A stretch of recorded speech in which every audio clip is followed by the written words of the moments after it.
श्री गणेशाय नमः। श्री सरस्वते नमः। श्री गुरुभ्यो नमः। श्री कुलदेवताय नमः। श्री सीतारामचंद्राभ्यां नमः। श्री सद्गुरु साईनाथाय नमः। मागील अध्यायात मंगलाचरण झाले, कुलदेवता व सद्गुरू यांचे वंदन झाले आणि या साई चरित्राचे बीज पेरून झाले। आता ते लिहिण्याचे प्रयोजन समजावून सांगायला आरंभ करूया। तसेच अधिकारी व अनुष्टुप स्पष्ट करून त्यांची थोडक्यात चर्चा करूया, म्हणजे श्रोत्यांना विनाकष्ट ग्रंथात प्रवेश घडेल। पहिल्या अध्यायात अनुक्रमाने गहू दळण्याचा उपाय करून बाबांनी महामारीचा नाश केला आणि सर्व गावकऱ्यांना खूप आश्चर्य वाटले। अशा साईबाबांच्या आघात लीला ऐकून माझ्या मनाला आनंद झाला आणि प्रेमाचा पूर बाहेर फुटून आला आणि तोच या काव्य रूपाने प्रगट झाला।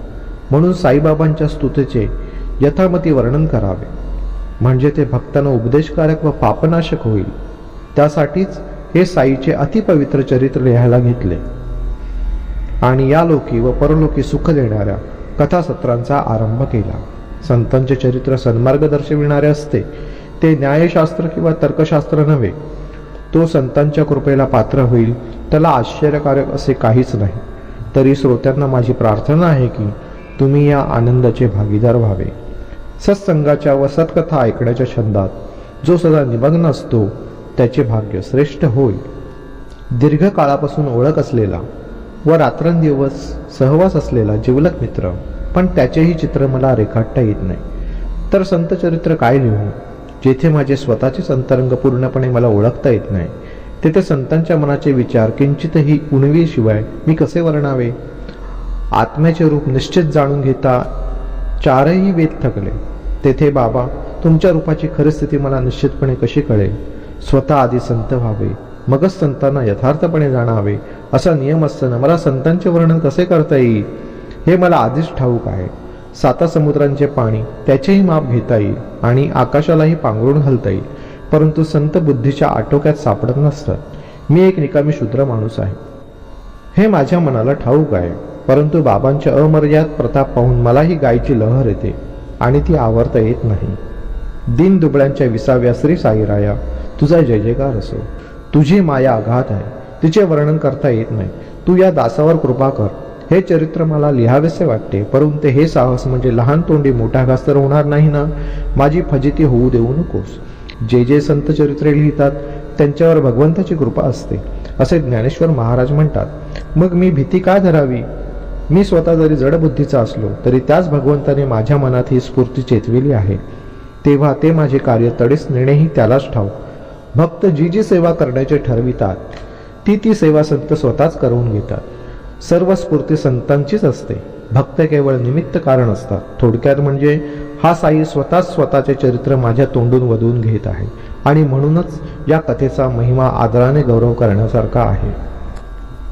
साधू संत किंवा श्रीहरी कोणालाही हाताशी धरून त्याच्या मस्तकावर आपला हस्त ठेवून आपले चरित्र आपणच लिहवितात। जशी शके 1700 सन 1778 साली महिपतीच्या बुद्धीला स्फूर्ती झाली आणि त्यांच्या करवी साधू संतांची चरित्रे लिहून सेवा करून घेतली, तसेच सेवा शके 1800 सन 1878 साली दासगणूंच्या हातून घेतली आणि त्यांच्याकडून पुढील साधू संतांची चरित्रे लिहून घेऊन सर्वांना पावन केले।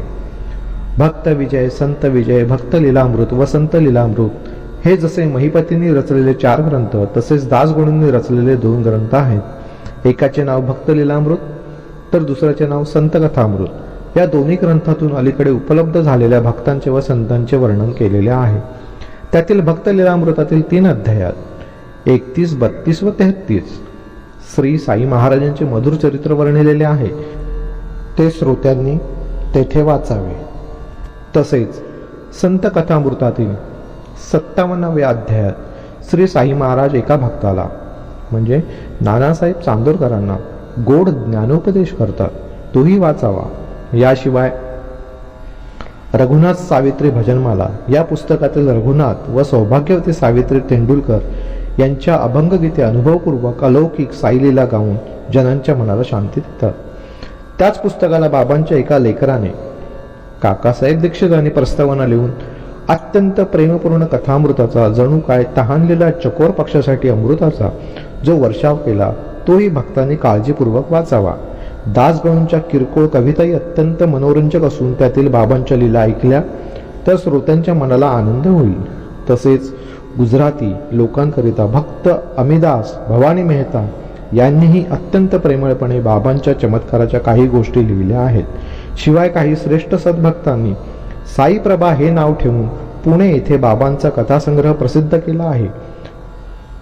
अशा कथा असताना माझ्या या ग्रंथाची काय आवश्यकता अशी श्रोत्यांना शंका येईल, तरी ती मी दूर करतो. कशी ती ऐका. साई चरित्र हा अनंत अपार व रत्नांची खाण असलेला महान सागर आहे. तो मी टिटवी कसा रिकामा करणार आणि हे कसे घडणार? तसेच श्री साईंच्या गूढचरित्राचे संपूर्ण वर्णन कधीच करता येणे शक्य नाही. म्हणून करवेल ते कथन करून समाधान मानावे. साईबाबांच्या कथा अपार व अपूर्व आहेत. या संसारातील दुःखाने पिडलेल्यांना शांतवन देतील, श्रोत्यांना ऐकण्याचा आनंद देतील आणि साई भक्तांच्या अंतःकरणाला स्थिरता देतील. बाबांनी व्यवहारातील उपदेशाच्या निरनिराळ्या प्रकारच्या कथा सांगितल्या, तशाच सर्वांनी अनुभव घेतलेल्या व आपल्या वागण्याचे रहस्य उकलून सांगणाऱ्या कथा सांगितल्या. प्रख्यात ईश्वरप्रणित वेदांतील असंख्य आख्यायिका जशा मशहूर आहेत, तशाच अर्थपूर्ण व गोड असंख्य कथा बाबा सांगत असत. त्या सावधानपूर्वक ऐकल्या तर इतर सुखे गवताप्रमाणे तुच्छ वाटतात. तहान भूक आपोआप उडून जाते आणि मनाला समाधान लाभते. कोणाला ब्रह्माशी एकरूपता हवी असेल, कोणाला अष्टांग म्हणजे यम नियम आसन प्राणायाम प्रत्याहार ध्यान धारणा व समाधी असे 8 भाग असलेल्या योगात प्रावीण्यता हवे असेल, कोणाला समाधी सुखाचा अत्यानंद हवा असेल, तर त्याला या कथा ऐकून ते मिळेल. या कथा श्रोत्यांचे सर्व कर्मपाश तोडून टाकतात, त्यांच्या बुद्धीचा उत्तम प्रकारे विकास करतात आणि भेदभाव केल्याशिवाय सर्वांना सुख देतात. हे पाहून माझ्या मनात इच्छा उत्पन्न झाली की नीट संग्रह करण्यासारखा या नाना प्रकारच्या कथा माळेत गुंफाव्यात. हीच उपासना चांगली. या कथेची 4 अक्षरे जरी कानी पडली तरी जीवाच्या वाईट दिवसांना ओहोटी लागेल आणि संपूर्ण कथा जर आदरपूर्वक ऐकल्या तर साधा भोळा भक्तही संसार सागर पार करून जाईल. मला लेखणी करून बाबाच माझा हात गिरवतील. मी तर केवळ निमित्ताचा धनी आहे. बाबा नेतील तिकडे अक्षरांचे वळण वळवितो. वर्षानुवर्षे बाबांच्या लीला पाहून मनाला चाळा लागला की बाबांच्या गोष्टी भोळ्या व प्रेमळ भक्तांकरिता गोळा कराव्यात. बाबांचे प्रत्यक्ष दर्शन घडून त्यांच्या डोळ्यांना समाधान लाभले नाही, त्यांना बाबांचे महात्म्य श्रवण करून पुण्य घडावे आणि कोण्या भाग्यवंतांच्या मनाला वाचण्याची इच्छा झाली तर त्याच्या मनाला परमा आनंद व्हावा आणि समाधान लाभावे अशी मनात वृत्ती उठली आणि ती माधवराव देशपांडेंच्या कानावर घातली. परंतु मनात शंका होती की मला हे कसे साधेल. वयाची 60 वर्षे उलटलेली आहेत. द्वाड बुद्धी अडथळे उत्पन्न करण्याकडेच वाहत आहे. अशक्तपणामुळे प्रयत्न करणे बाजूला राहते आहे आणि नुसती तोंडांची बडबड शिल्लक राहिली आहे. ती तरी दुसरीकडे व्यर्थ खर्च नव्हता श्री साई प्रित्यर्थ कामी लागावी, म्हणजे काहीतरी परमार्थ साधेल. म्हणूनच हा प्रयत्न सुरू केला. रात्रंदिवस अनुभव घेता घेता मनात आले की हा एक वृत्तांत लिहून काढावा, म्हणजे त्याच्या सतत मननाने मनाला विश्रांती लाभेल. स्वानुभवाच्या पायावर आधारलेली आत्म्याला संतुष्ट करणारी जी वचने बाबांनी सहजगत्या वारंवार सांगितली ती श्रोत्यांना सादर करावीत. बाबांनी ज्ञानाच्या पुष्कळ गोष्टी सांगितल्या, अनेकांना भजन करण्याचा मार्ग दाखविला. त्यांचा पुरा संग्रह करावा, म्हणजे साईबाबांची गाथा तयार होईल. त्या कथा जे सांगतील ते ऐकतील त्या दोघांच्या मनाला विश्रांती मिळेल आणि पूर्ण शांती लाभेल. श्री साई महाराजांच्या तोंडच्या कथा ऐकून भक्त शरीरांचे दुःखे विसरतील आणि त्यांचे मनन करून संसारातून आपोआप मुक्ती पावतील. श्री साईबाबांच्या तोंडच्या वार्ता अमृतासारख्या रसपूर्ण आहेत. त्यांच्या गोडीचे मी काय वर्णन करू. त्या ऐकता परमानंद दाटून येईल. अशा कथा जो विद्वत्तेचा व धार्मिकतेचा खोटा आव आणल्याशिवाय गाताना आढळेल, त्याच्या पायाच्या धुळीत जरी लोळले तरी मोक्ष हाती येईल असे मला वाटते. त्या कथांची अलौकिक मांडणी तशीच शब्दांची ठेवण पाहून श्रोतृगण तल्लीन होतील आणि सगळ्यांना संपूर्ण सुख लाभेल. गोष्टी ऐकायला जसे कान किंवा दर्शन घ्यायला जसे डोळे, तसेच मन उत्सुक होऊन सहज ध्यान लागेल. गुरुमाऊली आपली माता आहे. तिच्या गोष्टी ज्या लोक तोंडातोंडी सांगतात त्या आदरपूर्वक ऐकून कानात साठवूया, मग त्या वारंवार आठवूया. साठतील त्या साठवूया आणि प्रेमबंधनात गाठवून एकमेकात लुटवूया. येथे माझे काहीच नाही. साईनाथांची ही प्रेरणा आहे. ते जे जे काही वदवितात ते ते मी बोलतो असे म्हणणे हाही अहंकार आहे. साईबाबा स्वतः सूत्रधार आहेत. तेच माझ्या वाचेला चालविणारे आहेत. तेव्हा मी बोलणारा कोण? मीपणा बाबांच्या चरणी अर्पण केला तर अमर्याद सुख लाभेल. अहंकार गेल्यावर सगळा संसार सुखाचा होऊन जातो. अशी वृत्ती उठल्यावर त्यासाठी संधी मिळाली, परंतु बाबांना विचारण्याचा धीर होत नव्हता. इतक्यात माधवराव मशिदीच्या पायरीवर आले आणि त्यांच्या कानावर मी ही गोष्ट घातली. त्यांनी लगेच तेथे दुसरे कोणी नाही असा प्रसंग साधून बाबांना विचारले, बाबा, हे अण्णासाहेब म्हणतात की आपली परवानगी असेल तर त्यांच्या बुद्धीप्रमाणे आपले चरित्र लिहावे असे त्यांच्या मनात आले आहे. त्यावर बाबा म्हणाले, मी तर केवळ भिकारी आहे. भिक्षेसाठी दारोदारी फिरतो आणि ओली कोरडी भाजी भाकरी खाऊन वेळ घालवितो. अशा माझे चरित्र कशाला? उगाच थट्टेला कारण होईल. मी मनात म्हणालो, असे म्हणू नका. या हिऱ्याला कोंदणात रत्न बसविण्याची केलेली जागा जडविला पाहिजे. असो, आपली आज्ञा असली आणि आपले सहाय्य असले की मी आपोआप लिहीन किंवा सर्व विघ्ने दूर करून आपले चरणच लिहून घेतील. संतांचे आशीर्वाद हीच ग्रंथरचनेची सुरुवात असते. आपल्या कृपादृष्टीशिवाय सुरळीतपणे लेखन होणे शक्य नाही. माझ्या मनातील विचार जाणून श्री साई समर्थांच्या कृपेचा उदय झाला आणि ते म्हणाले, तुझे मनोरथ पूर्ण होतील. मी लगेच त्यांच्या पायावर मस्तक ठेवले. बाबांनी मला उदीचा प्रसाद दिला आणि मस्तकावर आशीर्वादपूर्वक हात ठेवला. श्री साई बाबांना सर्व धर्माचे संपूर्ण ज्ञान आहे आणि ते भक्तांचे संसारपाश तोडणारे आहेत. माधवरावांची प्रार्थना ऐकून त्यांना माझी दया आली आणि माझे अधीरमन शांत करण्यासाठी त्यांनी मला धीर देण्यास सुरुवात केली. माझ्या मनातील भावार्थ जाणून त्यांचे संमतीदर्शक शब्द निघून आले. माझ्या कथा, वार्ता व अनुभवांचा खराखुरा संग्रह करावा. त्यांची नोंद करून दप्तर ठेवणे चांगले. त्याला माझे पूर्ण सहाय्य आहे. तो म्हणजे अण्णासाहेब दाभोळकर तर पहा केवळ निमित्त मात्र आहे. मीच माझे चरित्र लिहितो, माझी कथा मीच कथन करतो आणि माझी चरित्र लिहून घेण्याची इच्छा मीच पुरवितो. त्याने आपली अहंकाराची भावना दाबून टाकावी आणि माझ्या चरणी ती अर्पण करावी. व्यवहारात जो असे वर्तन करतो त्याला मी पूर्णपणे सहाय्य करतो. ही कथाच काय, त्याच्या घरी मी सर्व प्रकारे राबतो. अहंकाराची भावना जेव्हा दबून जाते आणि तिचा ठाव ठिकाणही उरत नाही, तेव्हा त्याच्या मीपणात मीच संचार करतो आणि माझ्याच हाताने मी लिहितो. अशा बुद्धीने श्रवण, मनन किंवा लेखनाच्या निश्चयाने सुरुवात केली म्हणजे ज्याचे काम त्याच्याकडून पार पाडले जाईल आणि याला केवळ निमित्त केले जाईल. दप्तर अवश्य ठेवा, घरीदारी किंवा कुठेही असा, वारंवार माझी आठवण ठेवा. जीवाला विश्रांती मिळेल. माझ्या कथा ऐकल्या, त्या दुसऱ्याला ऐकविल्या आणि त्यांचे चिंतन केले म्हणजे भगवंताच्या भक्तीचा उगम होईल आणि अविद्येचा हातोहात नाश होईल. ज्याची भक्ती श्रद्धायुक्त असते त्याचा मी सदा गुलाम असतो. इतरांना मी कधीही प्राप्त होत नाही, याबद्दल शंका नसावी. खऱ्या श्रद्धेने या कथा ऐकल्या तर श्रोत्यांच्या मनात निष्ठा जागृत होईल आणि सहजगत्या स्वानुभव व स्वानंदाचा लाभ होऊन सुखाची दशा प्राप्त होईल. भक्ताला स्वतःच्या आत्म्याच्या रूपाचे ज्ञान होईल. जीव व शिव या दोघांनाही समाधान लाभेल. लक्षात न येणारे निर्गुण रूप ध्यानात येईल आणि दाट चैतन्य प्रगट होईल. असे या माझ्या कथेचे कौशल्य आहे. याहून आणखीन काय पाहिजे? हे श्रुतीचे म्हणजे वेदांचे संपूर्ण ध्येय आहे आणि त्याच ध्येयाने भक्त संपन्न होईल. ज्याची वादावादी करण्याकडे प्रवृत्ती असते त्याच्या ठिकाणी अविद्या व माया समृद्धपणे असते. त्याला स्वहिताची शुद्धी नसते आणि त्याची बुद्धी सदा दुष्ट व नीच तर्क करणारी असते. त्याला अज्ञानाने वेढलेले असते आणि तो आत्मज्ञानाला पात्र नसतो. त्याला या पृथ्वीवरचे किंवा स्वर्गातलेही सुख नसते. सदा सर्व ठिकाणी दुःखच असते. आपला मुद्दा सिद्ध करणे नको किंवा दुसऱ्याचा मुद्दा खोडून काढणे नको. दोन्ही पक्षांच्या मुद्द्यांचे सविस्तर निरूपण देखील नको. किती हे व्यर्थ कष्ट नको.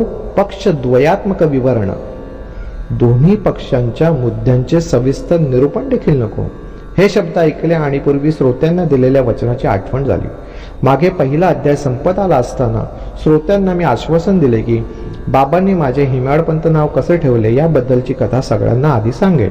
कथेमध्ये ही आडकथा ऐकल्यावर तिची योग्यता किंवा अयोग्यता निश्चित होईल आणि श्रोत्यांच्या जिज्ञासेची पूर्तता होईल. ही देखील साईचीच प्रेरणा आहे.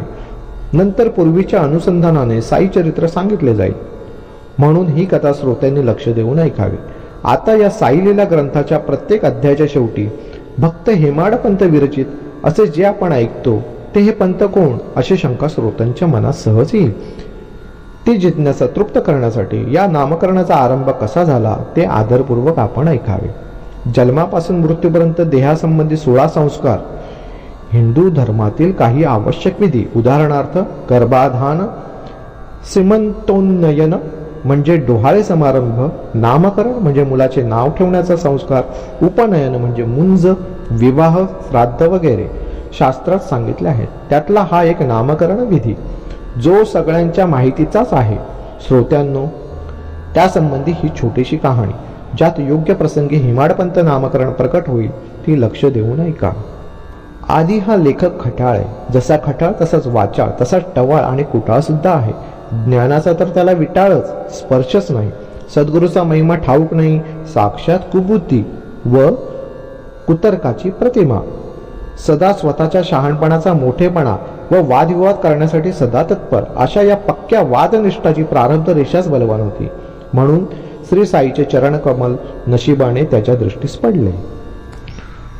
भक्तश्रेष्ठ काकासाहेब दीक्षित व नानासाहेब चांदोरकर यांच्याशी ऋणानुबंध नसता तर हा लेखक शिर्डीला कसा गेला असता. काकासाहेबांनी आग्रह केला आणि शिर्डीला जाण्याचे पक्के ठरविले. परंतु मन अचानक फिरले आणि जायच्या दिवशीच बदलले. या लेखकाचा एक खास मित्र, ज्याला गुरुचा अनुग्रह प्राप्त झालेला होता व ज्याने आपल्या गुरुचा उपदेश ग्रहण केलेला होता, सहकुटुंब लोणावळ्यास असताना एक विचित्र प्रसंग घडला.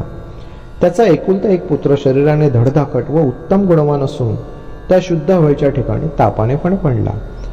सगळे मानवी उपाय केले आणि दैवी दोरे उतारेही केले. अखेरीस आपल्या गुरुला आणून मुलाजवळ बसविले तरी तो मुलगा मृत्युमुखी पडला. अशा प्रकारे कठीण प्रसंग पाहून त्या भयंकर संकटाचे निवारण करण्यासाठी मुलाजवळ गुरुला आणून बसवले. ते सर्व फुकट गेले. असा हा संसार महाविचित्र आहे. कोणाचा पुत्र व कोणाचे कलत्र म्हणजे पत्नी. प्राणीमात्राचे कर्म हे अनेक गोष्टी घडवून आणणारे एकच कारण असते. दैव कुठेही टाळता येत नसते. ही वाईट गोष्ट कानी पडल्यावर मनाला अतिशय खिन्नता आली आणि मनात विचार आला, गुरुचा हाच का उपयोग. एकुलता एक पुत्र देखील वाचविता येत नाही. प्रारब्ध कर्माचे वर्चस्व पाहून माझ्या मनातील साई दर्शनाबद्दल उत्साह मावळला आणि शिर्डीला जाण्याचा मोडता आला. शिर्डीला कशासाठी जायचे. माझ्या मित्राची काय स्थिती झाली. हाच का लाभ गुरुच्या संगतीचा. गुरु कर्माला काय करेल. जे जे कपाळी लिहिले असेल तेच जर निश्चित होणार असेल तर गुरुमुळे काही अडेल का. या विचाराने शिर्डीला जाणे तसेच राहिले. कशासाठी आपले स्थान सोडा. कशासाठी गुरुच्या मागे धावत जा आणि सुखाचा जीव दुःखात पडा. कशासाठी हा छंद चालवावा ते समजत नाही. जे जे दैवयोगाने घडेल ते सुख किंवा दुःख होऊया. जर होणाऱ्या पुढे आपले काहीच चालत नाही तर गुरुकडे जाऊन काय होणार. जसे ज्याचे कमावलेले पापपुण्य असेल तसे ते नको म्हणता देखील चालू नये. होणाऱ्या पुढे काहीही चालत नाही. दैवयोगाने मला शिर्डीला खेचून नेले. नानासाहेब चांदोरकर प्रांताधिकारी असताना वसईचा दौरा करण्यास निघाले होते. म्हणून ठाण्याहून दादरला येऊन थोडा वेळ थांबले होते. वसईची गाडी येण्यास अजून 1 तास उशीर होता. तेव्हा ही मध्यंतरची वेळ काहीतरी कामाला लावावी असे त्यांना वाटले. अशी स्फूर्ती येत नाही तोच दादर स्टेशनवर फक्त वांद्र्यापुरती गाडी आली आणि नानासाहेब त्यात बसले. आपल्या ठिकाणावर पोहोचल्यावर मला निरोप धाडला आणि मी भेट घेतल्यावर लगेच शिर्डीची गोष्ट काढली. साईबाबांच्या दर्शनासाठी केव्हा निघणार. शिर्डीला जाण्याचा आळस का आणि निघण्यासाठी चेंगटपणा कशासाठी. मनाला ठामपणा का नाही. नानासाहेबांची अशी घाई पाहून मला मनात लाजही वाटली. तरी पण मनाची झालेली सगळे चलबिचल त्यांना मोकळ्या मनाने मी सांगून टाकली. त्यावर मग नानासाहेबांचा प्रेमळ शुद्ध व कळकळीचा उपदेश ऐकून शिर्डीला जाण्याचा माझ्या इच्छेची जागृती अत्यंत आनंददायक झाले. लगेच निघतो असे वचन घेतल्यावरच नानासाहेबांनी प्रयाण केले आणि मीही मागे परतून लगेच निघण्याचे ठरविले. मग सर्व सामान आवरून सर्व निर्वानिरव करून त्याच दिवशी संध्याकाळी शिर्डीला जाण्यास निघालो. सायंकाळची मेल दादर येथे उभी राहील असे समजून दादरचे भाडे भरले आणि तेथले तिकीट घेतले. परंतु मी गाडीत जाऊन बसलो आणि वांद्रे स्टेशनवरच गाडी असताना गाडी सुटण्याच्या ऐनवेळी एक मुसलमान ग्रस्त घाईघाईने आत आला. दादरपर्यंत तिकीट घेतले. हाच सुरुवातीला कामात बिघाड. म्हणजे प्रथमग्रासी मक्षिकापात, पहिल्या घासातच माशी पडण्याचा योग डोकावत होता. बरोबरचे सर्व सामान पाहून त्याने मला विचारले, कोठे गमन? त्यावर मी म्हणालो, दादर स्टेशनवर जाऊन मनमाडची मेल मी गाठणार आहे. तेव्हा त्याने लगेच सुचवले की दादर स्टेशनवर उतरू नका, मेल तेथे थांबणार नाही, तुम्ही बोरीबंदर गाठा. ही सूचना वेळेवर नसती आली तर दादरवर मेल मिळाली नसती आणि माझ्या अस्थिर मनात काय काय कल्पना उठल्या असत्या, कोण जाणे. परंतु त्या दिवशी शिर्डीला जाण्याचा योग साधावा असाच जणू काय तो सुमुहूर्त होता. म्हणूनच हा मनासारखा प्रसंग अचानक घडला. तिकडे भाऊसाहेब दीक्षित मार्ग प्रतीक्षा करीतच होते. दुसऱ्या दिवशी सकाळी 9-10च्या आत शिर्डीत जाऊन पोचलो. ही गोष्ट इसवी सन 1910 साली घडली. त्यावेळी उतारूंना राहायला फक्त साठ्यांचाच वाडा होता. टांग्यातून उतरल्यावर मनात बाबांच्या दर्शनाची उत्कंठा दाटून आली आणि कधी त्यांच्या चरणावर मस्तक ठेवून नमस्कार करीन असे वाटून हृदयात आनंद लहरी उसळल्या. इतक्यात श्री साईबाबांचे परमभक्त विख्यात तातासाहेब नुलकर मशिदीतून परत आले आणि म्हणाले, लगेच दर्शन घ्या. बाबा भक्त मंडळीत वाड्यांच्या कोपऱ्याशी आले आहेत, आधी धूळ भेटीला चला. हे ऐकून बाबा ज्या ठिकाणी होते तेथे घाईघाईने धावलो आणि धुळीतच लोटांगण घातले. मनात आनंद मावतच नव्हता. नानासाहेबांनी सांगितलेल्यापेक्षा आणखीन पुष्कळच प्रत्यक्ष पाहिले. श्री साईंच्या दर्शनाने मी धन्य झालो आणि डोळ्यांचे पारणे फिटले. साईबाबांच्या देहाचे स्वरूप मी कधी ऐकले नव्हते आणि पाहिलेही नव्हते, परंतु त्यांना पाहता क्षणीच माझी दृष्टी निवळली, तहानभूक हरवली आणि सर्व इंद्रिय तटस्थ झाले. श्री साईंच्या चरणांचा तो स्पर्श मला लाभला आणि त्यांनी माझी जी विचारपूस केली तोच माझ्या जीवनाचा परम उत्कर्ष आणि तेथूनच माझ्या आयुष्याला नवीन वळण लागले. ज्यांच्यामुळे मला हा सत्संग लाभला, माझे संपूर्ण अंग सुखावले, त्यांचे ते सदुपकार माझ्यावर अखंड राहोत. ज्यांच्यामुळे परमार्थ लाभला तेच की खरे माझे बाहुबंध, त्यांच्याशिवाय आणखीन कोणी मला नातेवाईक नाहीत असे माझ्या मनात मी मानतो. केवढे त्यांचे उपकार आहेत, ते कसे फेडावे हे मला समजत नाही, म्हणून मी केवळ हात जोडून त्यांच्या चरणी मस्तक ठेवतो. साई दर्शनाचा लाभ घडला आणि माझ्या मनाचा संशय फिटला. आणखी वर साई सहवास घडला आणि परम आनंद प्रगटला. साई दर्शनाचे हेच नवल की नुसत्या दर्शनानेच वृत्तीत बदल होतो. शिल्लक पूर्वकर्म नाहीशी होतात आणि हळूहळू इंद्रिय सुखांचा वीट येऊ लागतो. साईबाबांच्या कृपादृष्टीने माझ्या पूर्वजन्मीच्या पापांचा साठा नाश पावला आहे आणि आता आशा उत्पन्न झाली आहे की त्यांचे चरण मला अक्षय आनंद मिळवून देते. सुदैवाने बाबांच्या चरणरूपी मानस सरोवराचा मला लाभ झाला आहे. तेव्हा मी कावळ्याचा हंस होईन. साईबाबा हे उत्तम योगी, आचार्य, परमहंस, सोहमात्मा हे ज्यांनी जाणले आहेत ते असे संतभूषण आहेत. पाप व ताप व दैन्य यांचा नाश करणाऱ्या अशा श्री साईंच्या दर्शनाने व अतिपवित्र सहवासाने मी अतिशय पावन झालो आहे. पूर्वीच्या कित्येक जन्माचे पुण्य गाठी होते, म्हणून साई महाराजांची ही भेट झाली. एकदा का श्री साईबाबा दृष्टीत शिरले की सर्व सृष्टीच साईरूप दिसू लागते. पहिल्या दिवशी शिर्डीला येताच बाळासाहेब भाट्यांशी वादविवादाला सुरुवात झाली. गुरु कशाला हवा? आपली स्वतंत्रता बुडवून परतंत्राला कशाला ओढवून घ्यावी? जेथे आपले कर्तव्य पार पाडण्याची हुशारी असते तेथे गुरुची काय आवश्यकता? ज्याचे त्यानेच गेले पाहिजे. जो करीत नाही त्याला गुरुने काय करावे? हात पाय न हलविता जो झोपा काढतो त्याला दुसऱ्या कोणी काय द्यावे? हेच माझे सरळ मत होते आणि प्रतिपक्षाचे विरुद्ध मत होते. हटवादीपणाचा तो तराजूच होता आणि म्हणून वाद माजून राहिला. अंगात भयंकर देहाभिमान असला की तेथे वादावादी उत्पन्न होते. हीच अहंभावाची खूण आहे. त्याशिवाय जगात वाद नसतो. असो, प्रतिपक्षाचे निश्चित मत होते की वेद पारंगत पंडित असला परंतु त्याच्यावर गुरुची कृपा नसली तर तो निव्वळ पुस्तकी मुक्त होय. दैवथोर की कर्तृत्व थोर याचा घनघोर वाद लागला. मी म्हणालो, केवळ दैवावर भार टाकून काय होणार?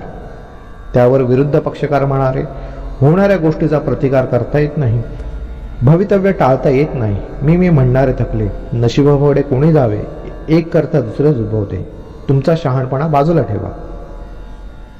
परंतु माझा अभिमान गप्प बसत नव्हता. मी म्हणालो, असे कसे म्हणता? करेल त्याचे सर्व आहे. आळशासारखा बसून राहणाऱ्याला दैव सहाय्य कसे करेल? उद्धरेत आत्मा आत्मानम, आपला आपणच उद्धार करावा. गीता अध्याय 6 श्लोक 5 असे स्मृती ओरडून सांगते. तिचा अनादर करून संसारात तरून जाणे अशक्य. हे ज्याचे त्यालाच करावे लागते.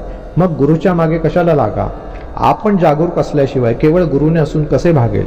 आपली खरे व खोटे किंवा चांगले व वाईट कोणते याचा विचार करण्याची बुद्धी, आपले साधन, आपली चित्तशुद्धी हे सर्व झुगारून देणाऱ्या मूर्खाला गुरु सिद्धी कसे देईल?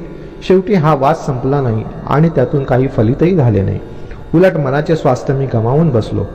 हीच मी कमाई केली. असा वाद घालता घालता कोणीही जरासुद्धा थकला नाही. मग अशा 2 घटका निघून गेल्यावर वाद संपविला गेला. पुढे मंडळींबरोबर आम्ही मशिदीत जाऊन पोहोचलो. तेव्हा बाबांनी काकासाहेब दीक्षितांना काय विचारले ते ऐका. वाड्यात काय चालले होते? कशाचा वाद होता आणि भांड्यात का होता?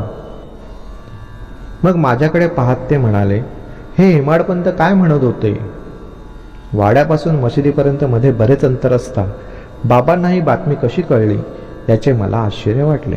असो, अशा प्रकारे कठोर शब्दांचा तडाखा बसलेला असा मी गप्प झालो आणि लाजेने मान खाली घातली. पहिल्याच भेटीत असे असभ्य व अयोग्य वर्तन माझ्याकडून घडले. बाबांनी मला हेमाडपंत नाव दिले. याला पहाटेचा वादच कारण होते आणि त्यामुळेच त्यांनी हेमाडाची आठवण झाली अशी मी मनात खूण बांधतो. देवगिरीचे राजे यादव तेच दौलताबादचे जाधव, ज्यांनी 13व्या शतकात महाराष्ट्राचा गौरव वाढविला. याच घराण्यात प्रौढ प्रताप चक्रवर्ती महादेव नावाचा राजा होऊन गेला. त्याचा पुण्यकीर्ती पुतण्याही आपल्या पराक्रमाने प्रख्यात झाला होता. तो रामराजा यदुवंशाचा मुकुटमणी व राजे लोकांचा अग्रणी होता. या दोघांचाही बहुगुणी व सर्व लक्षणे हेमाद्री नावाचा मंत्री होता. धर्मशास्त्रावर ग्रंथ रचणारा व ब्राह्मणांच्या बाबतीत अत्यंत दानशील असणाऱ्या हेमाद्रीने श्रुती व स्मृतींनी अनुसरून वागण्याची आचार व्यवस्था व्यवस्थित रूपात प्रथम मांडली होती. चतुर्वर्ग चिंतामणी नावाचा व्रत, दान, तीर्थ व मोक्ष या प्रकरणांचे सविस्तर विवेचन असलेला ग्रंथही या हेमाद्रीने लिहिला होता. अशी त्याची सुप्रसिद्ध कामगिरी होती. संस्कृत भाषेत जो हेमाद्रीपंत तोच मराठी भाषेत हेमाडपंत असा हा त्या काळी धूर्त राजकारणपटू म्हणून प्रसिद्ध होता. परंतु तो वस्त गोत्राचा, तर मी भारद्वाज गोत्राचा. त्याचे वंशपूर्वज 5 तर माझे 3. तो यजुर्वेदी तर मी ऋग्वेदी. तो धर्मशास्त्रपटू तर मी मूर्ख. तो माध्यंदिन म्हणजे यजुर्वेदातील एक शाखेचा तर मी शाकल म्हणजे ऋग्वेदातील एका शाखेचा. तो धर्मशास्त्र किंवा विधिनियम यांचे सूक्ष्म ज्ञान असलेला तर मी नुसता बडबड्या. तो पंडित तर मी बुद्धिहीन मूर्ख. कशाला मला ही पोकळ पदवी? तो राजकारण प्रवीण मुत्सद्दी तर मी असा अल्प व मंद बुद्धीचा ठोंब्या. त्याचे राजकारण प्रशस्ती नावाचे संस्कृत काव्य प्रसिद्ध तर मला एक साधी ओवीही करता येत नाही. तो ग्रंथलेखनाच्या कलेत निष्णात तर मी असा हा ठोंब्या व अज्ञ. तो धर्मशास्त्रात निपुण विद्वान तर मी हा असा अल्प बुद्धीचा. त्याने लेखनकल्पतरू नावाचा नाना प्रकारच्या काव्यांचा संग्रह असलेला ग्रंथ लिहिला तर मी हा असा बाबांचे लहान बाळ की ज्याला ओवीही लिहिता येत नाही. त्या काळी गोरा कुंभार, चोखामार, सावतामाळी, निवृत्तीनाथ, ज्ञानदेव, नामदेव वगैरे भागवत धर्माचा पुरस्कार करणारी मंडळी उदयाला आली होती. ज्याच्या दरबारात पंडित बोपदेव नावाचे विद्वान रत्न चमकत होते. तेथेच राजकारणी हेमाडपंत गुणीजनांमध्ये सुप्रसिद्ध होते. यानंतर पुढे या देशात उत्तरेहून यवनांच्या मुसलमानी फौजा जिकडे तिकडे उतरल्या आणि दक्षिणी लोकांची सत्ता लयास गेली. माझ्या चतुराईचा सन्मान करून या पदवीचे देणे उगीच नव्हते. माझ्या वादविवादावर अभिमान घालविण्याकरता हा शब्दरूपी बाण होता. अर्ध्या हळकुणांनी पिवळे होऊन उगीच योग्यतेशिवाय बडबड करणाऱ्या माझ्या बाबांनी वेळेवर अंजन घालून डोळे उघडले. असो, यावर सांगितलेल्या साईबाबांच्या मुखातून निघालेला विलक्षण पण सूचक अर्थपूर्ण व प्रसंगाला साजेच्या नामकरणाला भूषण मानून मी त्याचा स्वीकार केला. त्यामुळे मला शिकवण मिळू दे की वादावादी अत्यंत हानिकारक व अनिष्ट सूचक चिन्हांनी युक्त आहे, म्हणून तिचा मला एक क्षणही स्पर्श होता कामा नये. वाद करण्याचा ताठा गळून जावा आणि मरेपर्यंत सदा नम्र राहण्याचे भान राहावे, म्हणूनच मला ही पदवी मिळाली असावी. दशरथाचा पुत्र श्रीराम, देवाचा अवतार, पूर्ण ज्ञानी, साऱ्या जगाला संकटातून वाचविणारा व ज्याचे सर्व ऋषीमुनी सतत ध्यान करीत असतात, तो देखील वसिष्ठ गुरूंचे पाय धरीत होता. श्रीकृष्ण तर साक्षात परब्रह्माचे सुंदर रूप, पण त्याला देखील गुरु करावा लागला आणि सांदीपनी गुरूंच्या घरी कष्ट सोसून लाकडे व्हावी लागले.